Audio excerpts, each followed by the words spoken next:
नमस्कार। आज मैं फेसबुक लाइव आया हूँ। लगभग 4-5 रोज़ से हम लोग बहुत ज़्यादा चिंतित हो गए हैं कि हर वर्ष हमारे यहाँ कोसी नदी कटान का तो एक तो जटिल समस्या है। आप लोग भी जानते हैं और देखते ही हैं हर वर्ष किस तरह से पूरी पूरी रात जागना पड़ता है और किस तरह से फ्लड फाइटिंग करके उसको कंट्रोल करवाया जाता है। इस वर्ष ज़्यादा चिंता इसलिए सता रहा है कि कोसी नदी का रुख बिल्कुल पश्चिम की तरफ जा रहा है। कुंदा पंचायत का 10 वार्ड इस बार कोसी के चपेट में आ सकता है। अगर इस बार कंट्रोल पूरे मजबूती से नहीं किया गया तो पूरे कुंदा पंचायत कोसी नदी में विलीन हो जाएगा। तो 3-4 रोज़ से तो हम लोग हर जगह पे जा रहे हैं और बता रहे हैं तमाम पदाधिकारी को, तमाम मीडिया द्वारा या ऐसे ही फेसबुक ट्विटर के माध्यम से कि जो योजना लगभग 3 महीने पहले से ही दिया गया, जहाँ पे डैमेज हुआ है पिछले वर्ष जो 2,52,00,000 योजना से काम करवाया गया था, उसमें कुछ पोजीशन डैमेज हुआ है, उसको रिपेयर करना था। उसके बाद मध्य विद्यालय कुंदा से आगे 2 किलोमीटर में बल्ला पाइलिंग का काम था। तो हम लोगों को तो ये जानकारी था कि सारा चीज़ हो चुका है, लेकिन टेंडर नहीं हुआ है। और टेंडर नहीं होने के कारण पिछले वर्ष जो मेरे घर के आगे में ये गेबियन धंस गया था, उसका कारण ये था कि लेट से काम शुरू हुआ था और लेट होने के कारण पानी भर जाता है। पानी भरने के बाद मजबूती से काम होता नहीं है।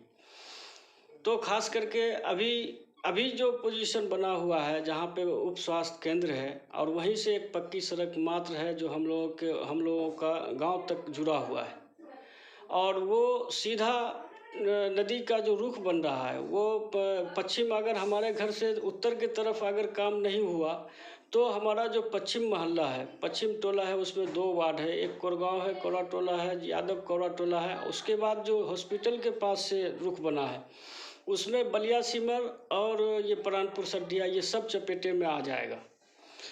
सबसे बड़ा जो दुख अभी इस बात का है कि इसी गांव में लगभग 500 महादलित लोगों का माननीय मुख्यमंत्री नीतीश कुमार जी द्वारा घर बनाया गया है।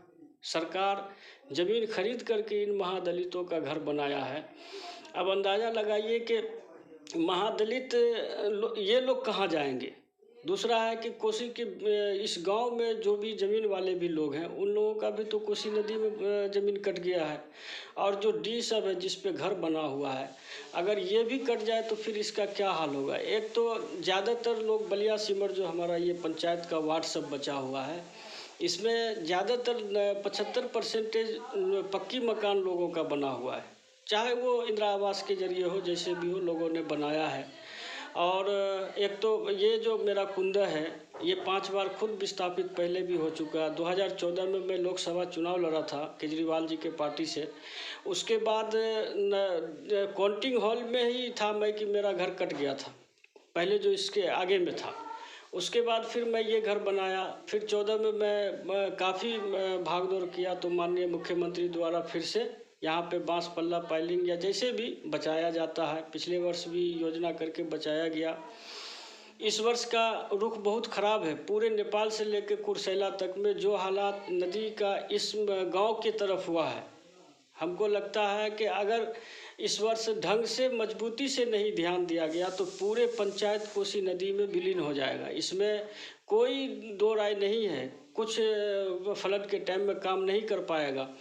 इसलिए कि मैं माननीय मुख्यमंत्री जी से आग्रह करता हूँ, माननीय सांसद दिनेश चंद्र यादव जी से, माननीय जिला पदाधिकारी महोदय सहरसा और जल संसाधन विभाग के बड़े पदाधिकारियों से कि इस योजना को जितना जल्द से जल्द हो सके इसको चालू करवाया जाए।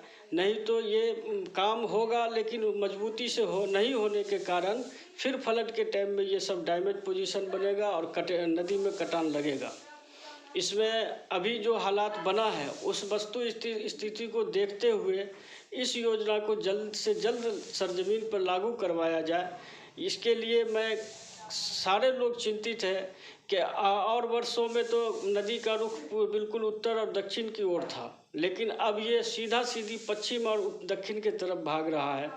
जिसको समय रहते अगर कंट्रोल नहीं किया गया तो ये पूरे पंचायत कोसी नदी में विलीन हो जाएगा। इसलिए मैं आग्रह करता हूँ कि इसको जितना जल्द हो सके जल्द से जल्द इसको सरजमीन पर लागू करवाया जाए। धन्यवाद। मैं अनवार आलम, पूर्व सांसद प्रत्याशी मधेपुरा, सह संयोजक कोसी पीड़ित संघर्ष मोर्चा बिहार।